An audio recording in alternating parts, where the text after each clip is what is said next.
یہ فلاحی میں دیا ہے، یہ فلاحی میں دیا، یہ فلاحی میں دیا۔ بسم اللہ الرحمن الرحیم، نحمدہ ونصلی علی رسولہ الکریم، اما بعد۔ صدر محترم، علماء کرام، بزرگوں، دوستوں، بچوں اور بچیوں،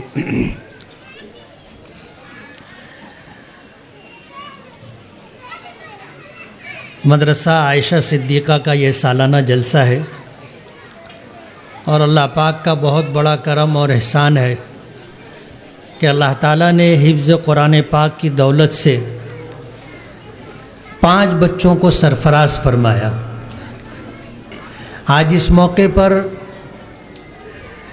ختم قرآن تکمیل حفظ قرآن کے موقع پر تفصیلی گفتگو کرنے کا جی چاہ رہا تھا، اس لیے کہ یہ اللہ پاک کی اتنی بڑی نعمت ہے کہ جو بچہ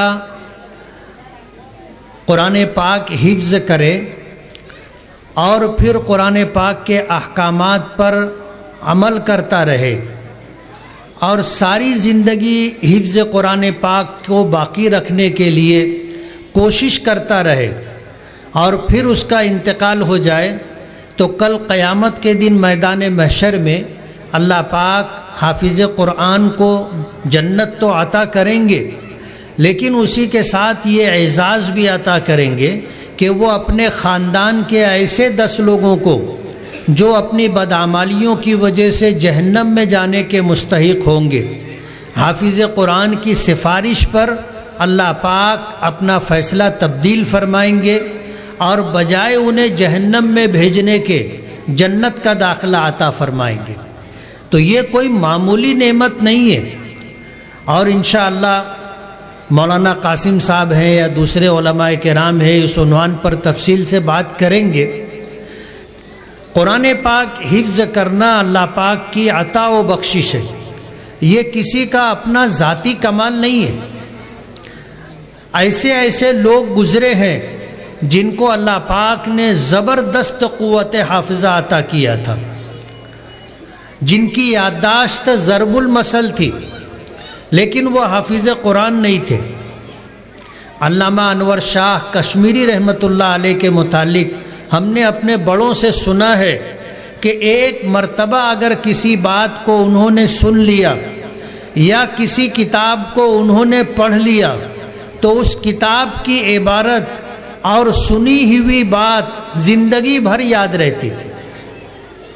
ایسا حافظہ اللہ پاک نے عطا کیا تھا، اور ایسے لوگ ہوتے ہیں کہ اگر ایک مرتبہ کوئی بات سنے تو انہیں یاد ہو جاتی ہے۔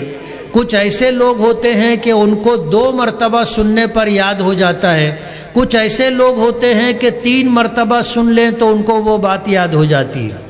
کتابوں میں آتا ہے کہ ایک بادشاہ تھا، اس نے اپنی حدود سلطنت میں یہ اعلان کروایا، کوئی شاعر اگر ایسا ہو جو مجھے ایسا قصیدہ یا اپنا ایسا کلام سنا دے جو مجھے یاد نہ ہو،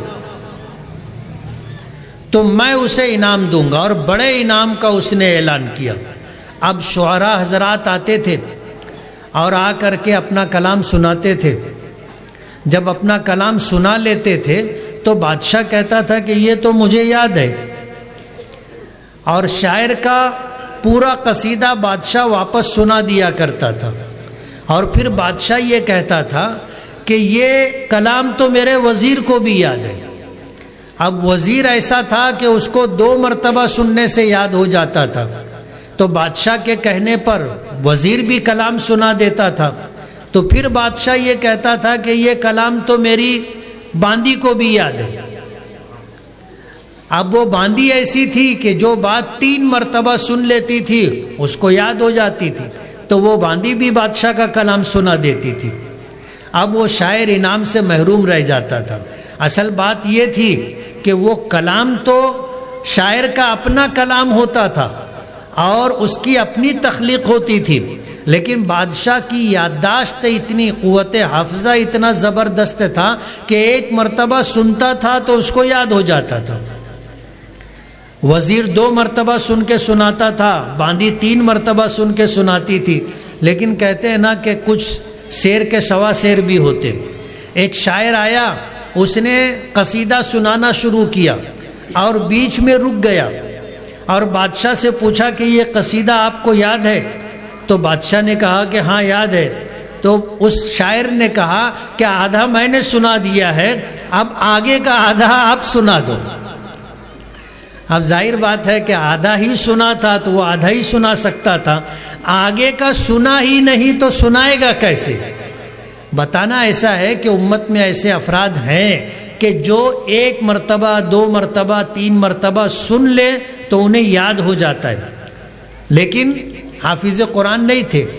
علامہ انور شاہ کشمیری رحمۃ اللہ علیہ کے متعلق آتا ہے کہ 1 مرتبہ کسی کتاب کو اگر پڑھ لیں یا کسی کی بات سن لیں تو انہیں یاد ہو جاتی تھی۔ نور العزا جو ہمارے یہاں مدرسوں میں فقہ کی کتاب پڑھائی جاتی ہے اور بہت معتبر اور مستند کتاب ہے، علامہ انور شاہ کشمیری رحمۃ اللہ علیہ جب حج کے لیے گئے تو اس زمانے میں حج کا سفر بہت لمبا ہوا کرتا تھا، سفر اتنا آسان نہیں تھا، بادبانی کشتیوں سے اور پانی کے جہازوں سے سفر ہوتا تھا اور 4 6 مہینے لگ جاتے تھے۔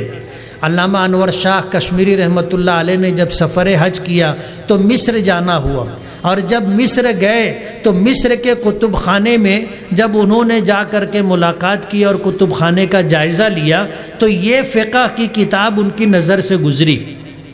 انہوں نے اس کتاب کو دیکھا تو انہیں اس بات کا احساس ہوا کہ یہ بہت زبردست کتاب ہے اور اسے چھپنا چاہیے، لیکن وہ مخطوطہ تھا، یعنی ہاتھ سے لکھی ہوئی کتاب تھی اور وہاں کتب خانے میں محفوظ تھی۔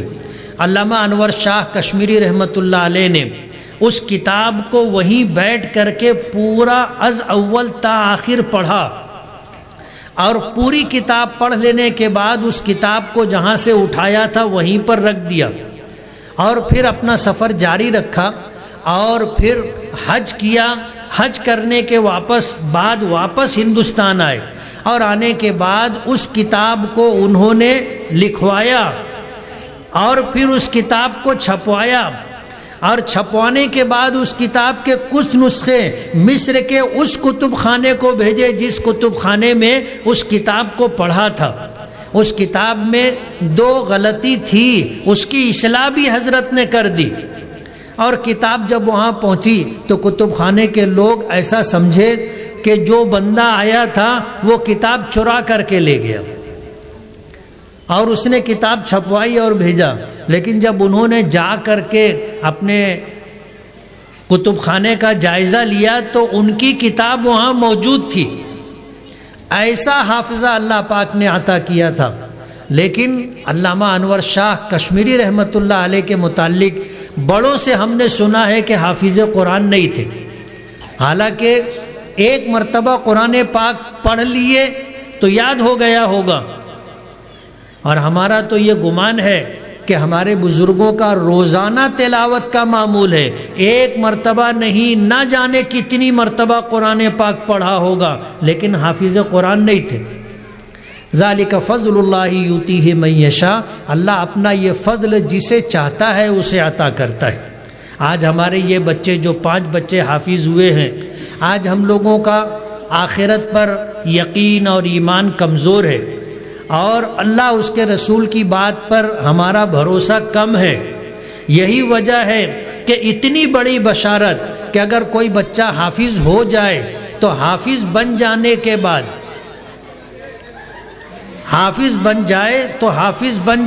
بعد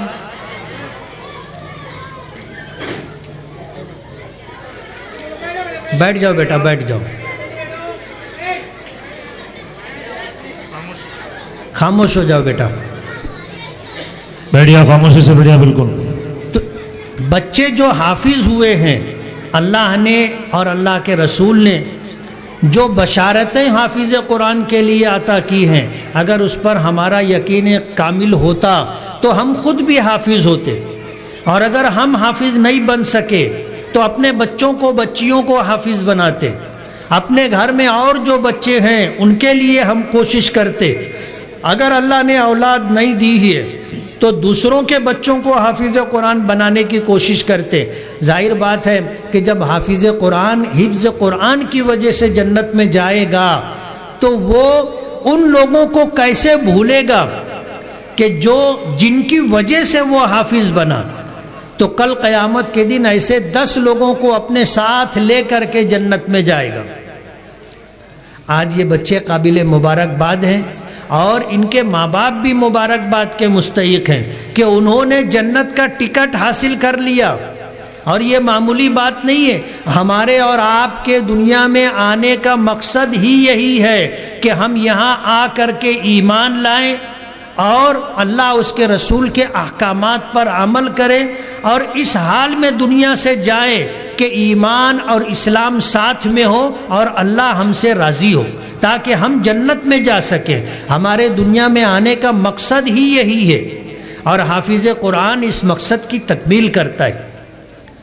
حافظ قرآن اس مقصد کی تکمیل کرتا ہے کہ وہ انشاءاللہ جب اس نے حفظ کر لیا ہے تو اسے ساری زندگی یاد رکھے گا، اور انشاءاللہ اس کے حکموں پر عمل کرے گا، اور جب یہ عمل کرے گا تو انشاءاللہ اس حال میں دنیا سے جائے گا کہ اللہ اس سے راضی اور خوش ہوگا، اور اللہ پاک اسے جنت کا داخلہ عطا کریں گے۔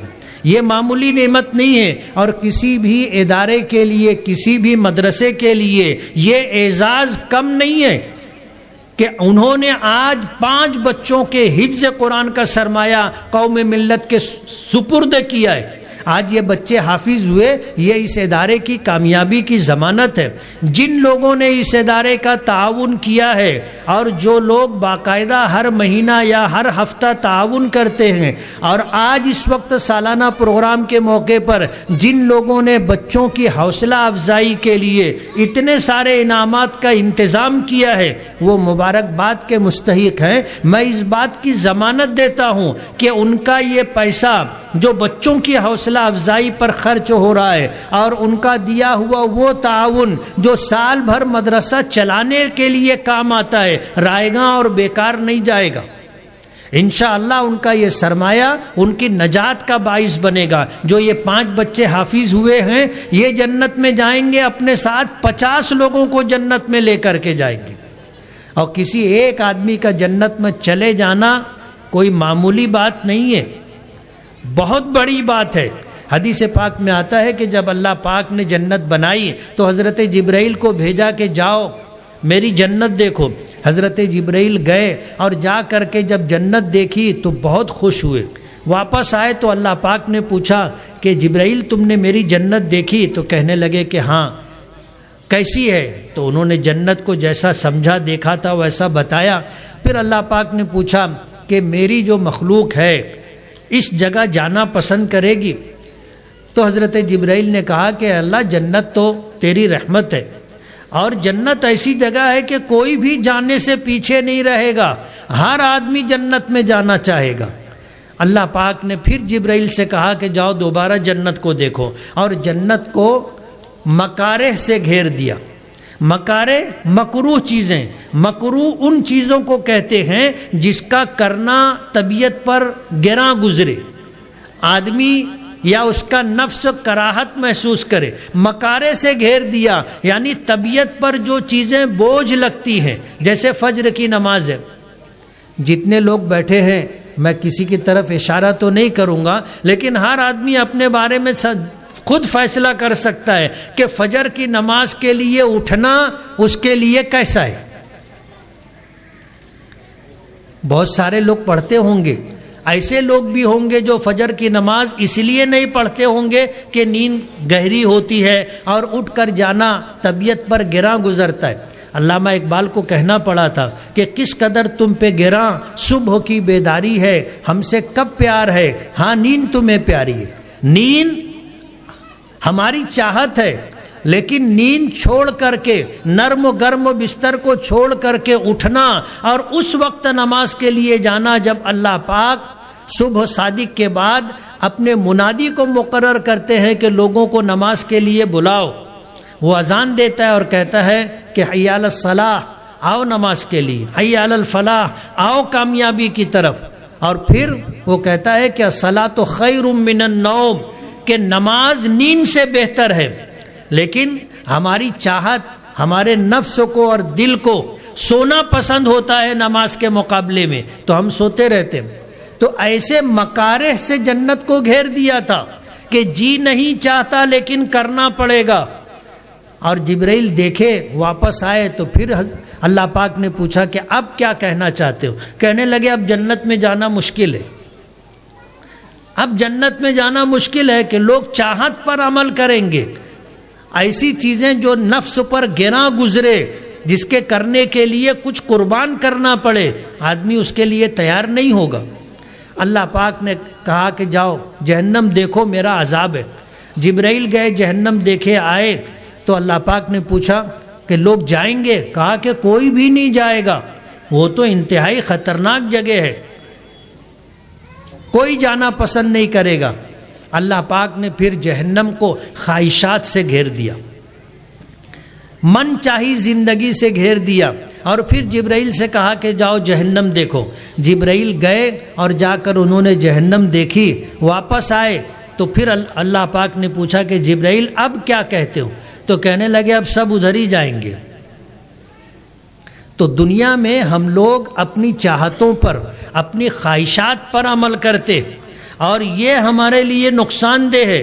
اس دنیا میں ہمارے آنے کا مقصد یہ ہے کہ ہم اللہ کو راضی کر کے اس دنیا سے جائیں، اور اللہ کو راضی کرنے کے لیے ہمیں محنت کرنی پڑے گی، ہمیں چاہتوں کو قربان کرنا پڑے گا، اپنی خواہشوں کو پیچھے رکھنا پڑے گا. آج جو یہ 5 بچے حافظ ہوئے ہیں، ایسا نہیں ہے کہ صبح پڑھنا شروع کیا اور شام کو حافظ ہو گئے، برسوں کی محنت ہے.